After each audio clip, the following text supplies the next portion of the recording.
Bienvenue dans l'émission Tech Watch, où nous vous apportons les dernières nouvelles du monde de la technologie, de l'informatique et des hautes technologies.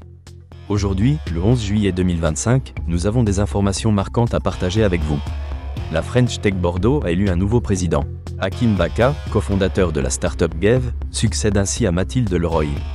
Il promet de définir une feuille de route axée sur l'impact et la création de valeur au cours des 100 jours à venir. Avec un conseil d'administration renouvelé, il met l'accent sur la rentabilité et la collaboration pour surmonter les défis économiques et politiques. Cette nouvelle direction pourrait redynamiser l'écosystème technologique de Bordeaux. Dans le domaine du cloud, OVH Cloud s'est distingué en 2024 en dominant les commandes passées par les administrations françaises via l'Union des groupements d'achats publics, avec un chiffre s'élevant à 23,4 millions d'euros. Microsoft Azure suit avec 9,3 millions d'euros, tandis que des acteurs tels qu'Outscale et Scaleway renforcent la présence française sur le marché public du cloud.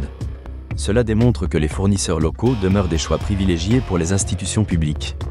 En matière d'intelligence artificielle, Xai, fondé par Elon Musk, a lancé Grok 4, son dernier modèle d'IA, proposé par un abonnement de $300 hors taxes par mois. Selon Xai, Grok 4 surpasse ses concurrents en performances académiques, mais la société doit s'attacher à résoudre des problèmes de contenu inapproprié. Ce lancement pourrait marquer un tournant dans la compétition entre les géants de l'intelligence artificielle. Amazon Web Services a récemment lancé des instances EC2GB200 NVL72, améliorant les capacités d'entraînement des modèles d'intelligence artificielle de nouvelle génération. Ces nouveaux serveurs promettent d'améliorer la performance des applications d'IA générative, renforçant ainsi la position d'Amazon Web Services sur le marché. Les vulnérabilités découvertes dans les processeurs EPYC et Ryzen d'AMD soulèvent des inquiétudes. Ces failles exposent les systèmes à des attaques par canal auxiliaire, nécessitant des mises à jour pour atténuer les risques de fuite d'informations sensibles. Les utilisateurs d'AMD doivent donc rester vigilants et s'assurer que leurs systèmes sont à jour. Perplexity a lancé Comet, un navigateur basé sur son propre moteur de recherche alimenté par l'intelligence artificielle.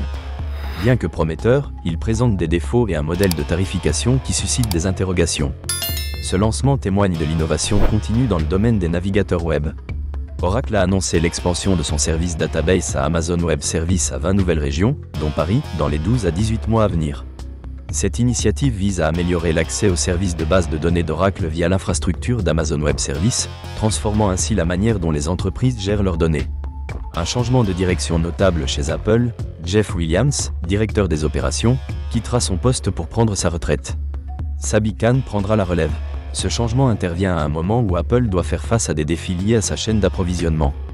La transition pourrait avoir des implications significatives. L'acquisition de VMware par Broadcom a entraîné des changements rapides dans les conditions de licence, impactant des entreprises comme Siemens. Cela souligne l'importance pour les directeurs des systèmes d'information de rester attentifs aux évolutions des conditions de marché, qui peuvent avoir des répercussions sur leurs opérations. Le marché de l'intelligence artificielle générative connaît une croissance rapide, avec des prévisions atteignant 14,2 milliards de dollars d'ici 2025. Gartner anticipe une forte adoption des modèles spécialisés, mettant en lumière la nécessité pour les entreprises de s'adapter à cette évolution technologique. Stockomany modernise son système de gestion des ressources d'entreprise en migrant vers une solution SaaS de Cegid, ce qui simplifiera la gestion de ses opérations. Hertz utilise l'intelligence artificielle à travers la plateforme Palantir pour optimiser la gestion de sa flotte de véhicules, une initiative qui pourrait transformer ses opérations. Knapp a introduit une solution de haute disponibilité pour assurer la continuité du service, répondant ainsi à un besoin croissant dans le stockage de données. Ingram Micro a rétabli ses services après une cyberattaque, prenant des mesures pour sécuriser ses systèmes. Une étude de Thales révèle que 71% des responsables des systèmes d'information en France considèrent la sécurisation du cloud comme une priorité, tandis que les entreprises diversifient leurs fournisseurs de cloud, posant des défis en matière de sécurité. Nous avons couvert un large éventail de sujets, allant de la gouvernance des données à l'optimisation par l'intelligence artificielle, en passant par les enjeux éthiques. Merci de nous avoir suivis dans cette édition de Tech Watch. Rendez-vous demain pour d'autres actualités passionnantes du monde de la technologie.